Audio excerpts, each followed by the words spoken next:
My girlfriend's male best friend blurted out, "You're not good enough for her. She deserves better." I replied, "That's your opinion." He sneered, "It's a fact." I said, "Then she can date you." "Oh wait, she turned you down twice." His shocked face. When my girlfriend confirmed it and said, "He's right, you did," made everyone realize. I, 27 male, just dropped a bomb at my girlfriend's birthday party that made her best friend go completely silent for the first time in 2 years. Still processing everything that went down.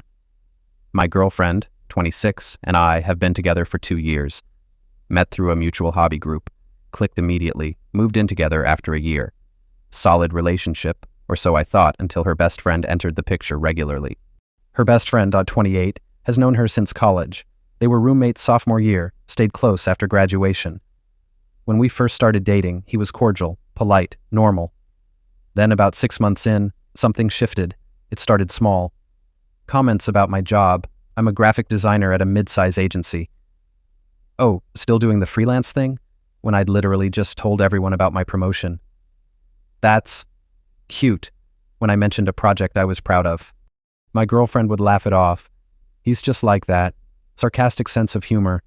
Don't take it personally." But it kept escalating. He'd forget to invite me to group hangouts, show up at our apartment unannounced and act surprised I was there, make comments about how my girlfriend used to date guys who were more ambitious. The breaking point happened 3 weeks ago at her birthday dinner. Small gathering, her parents, her sister, her best friend, and 3 other college friends of hers I'd gotten to know. We're at this nice restaurant, conversation flowing, when her best friend starts in. "So, when are you finally going to get a real career?" he asked me, loud enough for the table to hear. I looked up from my menu. "I have a career. I'm a senior designer at..." "Yeah, but like, when are you going to do something that actually matters? My girlfriend works in finance, makes 6 figures. That's a real career." My girlfriend touched my arm. "Hey, that's not cool." He waved her off. "I'm just saying, she deserves someone on her level, someone who can actually provide." I felt my jaw tighten, but kept my voice level. "That's your opinion." He leaned back, smirking. "It's not an opinion, it's a fact. You're not good enough for her. She deserves better." The table went quiet. Her mom looked uncomfortable. Her sister was staring at her plate. Something in me just snapped, not into anger, into clarity. "Then she can date you," I said calmly. "Oh, wait. She turned you down twice." His face went white, then red. "What are you..." I looked at my girlfriend. "He did ask you out twice, right? Once sophomore year and once right after graduation?" Everyone at the table turned to look at her. She'd gone pale, eyes wide. How did you..." "You told me 6 months ago, when we were talking about how we met and you mentioned he'd tried to make it romantic, but you only saw him as a friend." Her best friend stood up so fast his chair scraped. That was different." "Different how?" I asked. "Different because you decided after 2 rejections that if you couldn't have her, you'd make sure anyone she dated felt inadequate." Her dad made a noise that might have been a suppressed laugh. My girlfriend was staring at her best friend. "Is that what this has been about?" All the comments, the attitude toward him, "No, I'm looking out for you. He's not good enough. You need someone who..." "Someone like you?" her sister cut in. "Dude, she said no, twice, move on." He looked around the table. No one was on his side. Her mom was giving him this disappointed look. Her other friends were suddenly very interested in their drinks. "You know what?" he said, grabbing his jacket. "Fine. When this relationship crashes and burns, don't come crying to me." He stormed out. Left his credit card at the table for his portion of the bill, which was almost funny given his comments about my financial situation. The dinner continued, but the energy was weird. My girlfriend kept apologizing. Her parents were overly nice to me, which felt like compensation. Her friends were giving me these sympathetic looks. We got home around 11 p.m. She was quiet the whole drive. "I'm sorry," she said as we walked in. "I had no idea I thought he was just being protective." "For 2 years? I know, I should have seen it. I should have said something." I sat down on the couch. "Did you know he was talking about me to other people?" She froze. "What?" "Your friend group. Has he been saying stuff about me when I'm not around?" Sometimes he'd make comments, but I thought, what kind of comments? She sat down, looking miserable. That you were holding me back. That I could do better. That you weren't... She took a breath. That you weren't serious about your career or our future. And you never told me. I thought he'd get over it. I thought once he saw how happy we are, he'd back off. I nodded slowly. Okay. Okay? Yeah, I need some time to think about this. That was 3 weeks ago. The fallout from the birthday dinner has been intense. My girlfriend's best friend didn't take the public rejection well. At all. First, he tried the apology route, texted my girlfriend the next day with this long message about how he came on too strong, but was just trying to protect her, and how he values their friendship too much to let a guy come between them. Notice how it's still somehow my fault in his version. She showed me the text. Asked what I thought. He didn't apologize to me, I pointed out. He apologized to you about me, like I'm not even a person in this situation. She stared at the message for a long moment, then blocked his number. That's when things escalated. Her other friends from college started reaching out. Turns out he'd been running a smear campaign for months. Group chat messages about how I was controlling because I didn't want to hang out with someone who openly hated me. How I was isolating her because we spent time together like couples do. How I was financially dependent on her. We split rent 50-50, but he apparently told people she was supporting me. One of her friends forwarded her the messages, screenshots dating back 8 months, just constant negativity about me, our relationship, my intentions. My girlfriend called me at work, crying. I can't believe I didn't see this. I can't believe I let him trash you to our friends for months. Did anyone push back? I asked. Her sister did, a few times, but he'd always frame it like he was just concerned, and everyone knows we've been close forever, so they believed him, or at least didn't question it enough. Her best friend tried a different approach when the blocking didn't work, started showing up places he knew we'd be, coffee shop we go to on Sundays, farmer's market we hit on Saturday mornings, even our apartment building lobby once. Each time he'd try to talk to her, ignore me completely, act like I wasn't standing right there. We need to talk, he said at the coffee shop. Alone. No, she said. We don't. You're really going to throw away 8 years of friendship over some guy? I'm throwing away a friendship with someone who's been lying to me and about my boyfriend for months. That's not friendship. He looked at me then. Really looked at me. The hatred was so clear. This is your fault, he said. You turned her against me. Nah, man, I replied. You did that yourself. He stepped closer. You think you've won? You think this is over? My girlfriend got between us. Stop, just stop. Leave us alone. Or what? Or I'll get a restraining order. I'm serious. This is harassment. He left, but the look he gave me said this wasn't done. 2 days later, my girlfriend got a call from her supervisor at work. Someone had sent an anonymous email to her company claiming she was having an inappropriate relationship with a subordinate. She isn't. And misusing company resources. She isn't. HR had to investigate. She had to sit through interviews, provide evidence of her work activities, prove she hadn't done anything wrong. It was humiliating and stressful. No proof it was her best friend. But the timing was suspicious. Then I started getting weird friend requests on social media, fake profiles with no photos, generic names. They'd send messages. Your girlfriend is cheating on you.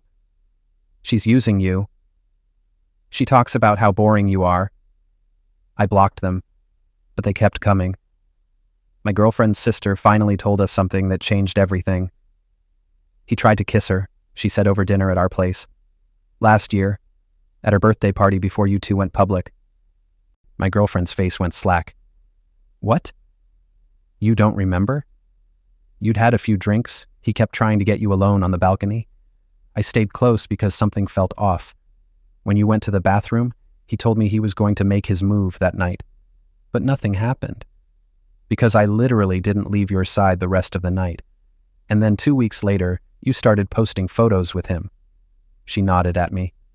He's been bitter ever since. The pieces clicked into place. The timeline, the escalating hostility, the possessiveness disguised as protection. My girlfriend looked at me. What do we do? We document everything, I said. Every message, every time he shows up, every fake profile. We build a case. Her sister grinned. I like him. Documentation was easier than expected. Her best friend kept self-destructing. After the anonymous email stunt at my girlfriend's work, which went nowhere because she's actually good at her job and had nothing to hide, he tried to go after me. Suddenly, my boss got an email claiming I'd been using company equipment for personal projects. Also false. Also easily disproven. Also clearly from the same kind of anonymous email account. My boss called me in, showed me the email, and asked, "Do you have a crazy ex or something?" Girlfriend's obsessed best friend who got rejected twice and can't handle that she's happy with someone else. Ah, the classic. Want me to forward this to our legal team? This is harassment. I said yes.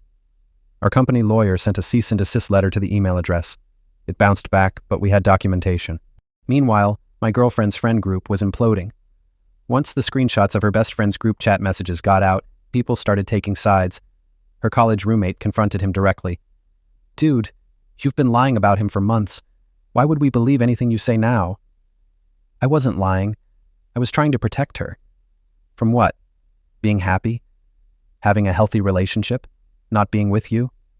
He apparently lost it. Started yelling about how he'd been there for her through everything, how he deserved a chance, how it was supposed to be them. Her roommate recorded it, sent it to the group chat. Even the people who'd been neutral turned on him after that. But he still wasn't done. This is where it gets actually messed up. My girlfriend got a letter at our apartment, official looking. Final notice of debt collection for $4,300 for a credit card she'd never opened. She freaked out, called the credit card company. Fraud. Someone had opened an account in her name 6 months ago. The purchases? All at places her best friend had told her about. Restaurants he'd recommended. Stores he'd mentioned. Even a gym membership at the place he works out. We filed a police report. The detective asked if we had any idea who might have done it. Her ex-best friend, I said. He has access to her personal information from when they were roommates. Social security number, birth date, mother's maiden name. All that stuff was on shared documents for their apartment lease back in college. Can you prove he did it? Not yet. But the pattern of purchases matches his recommendations, and the timing lines up with when she started pulling away from him. The detective said they'd investigate. 2 days later, her best friend showed up at our apartment building, buzzed up, claiming he had something important to tell her. She didn't let him up, talked through the intercom. "The police called me," he said, voice shaking. "About a credit card? This is insane. I would never—" "You have my social security number," she said. "You have my birth date.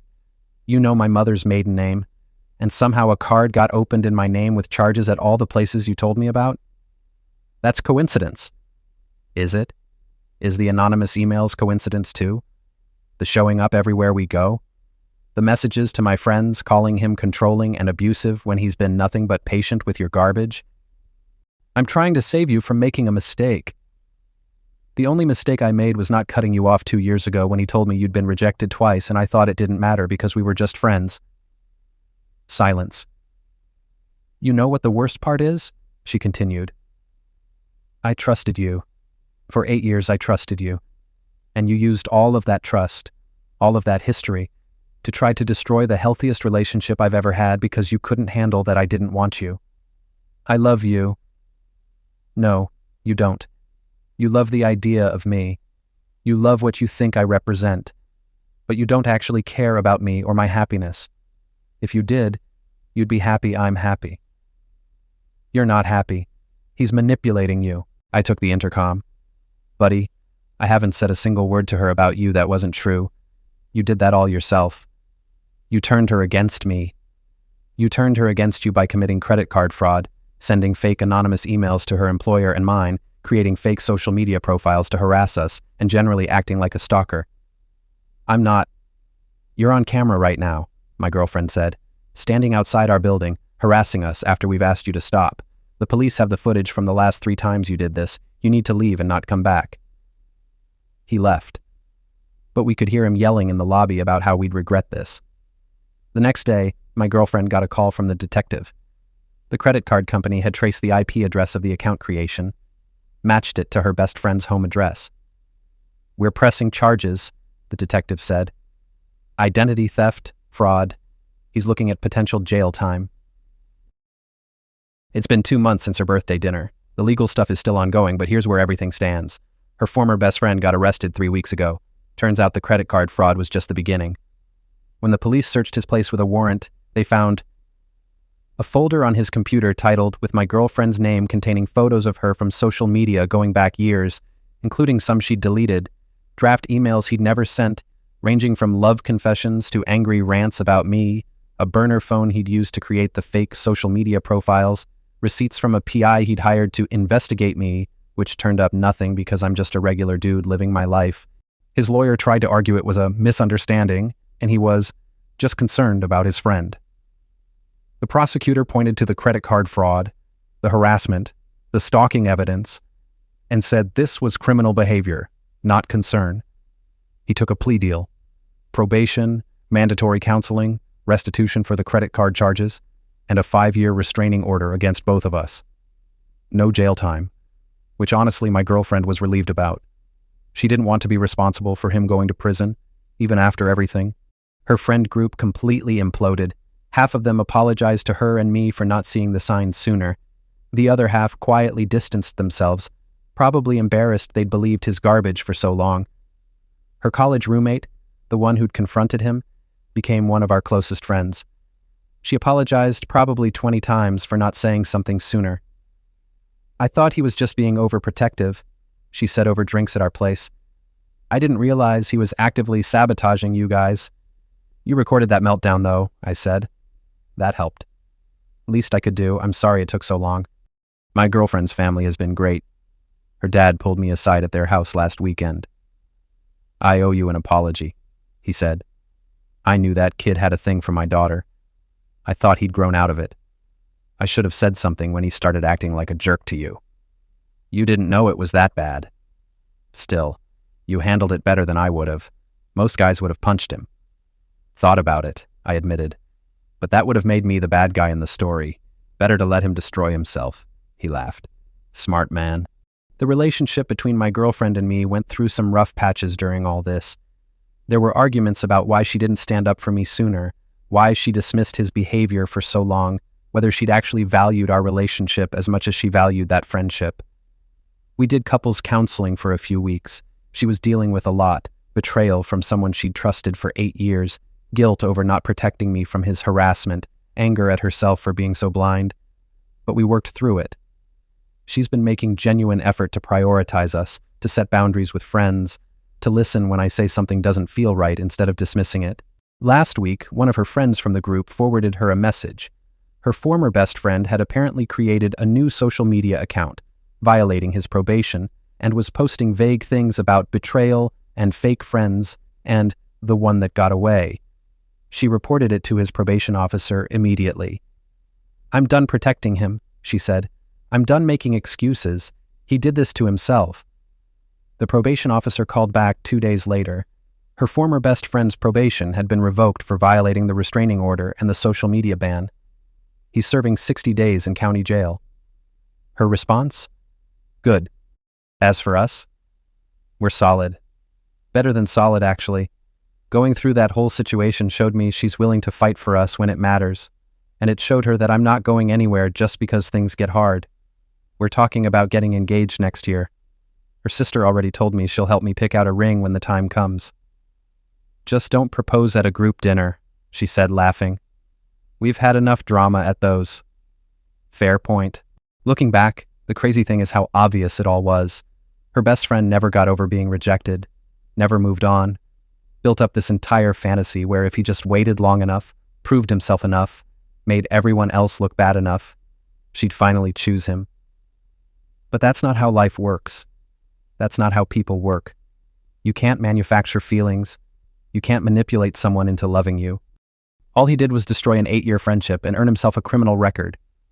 Meanwhile, I'm here, in our apartment, with our cat, planning our future, living the life he wanted but could never have because he couldn't accept a simple no. Someone asked me if I felt bad for him. Honestly, not really. Feel bad for my girlfriend who lost someone she considered family. Feel bad for his parents who have to deal with the fallout. But him?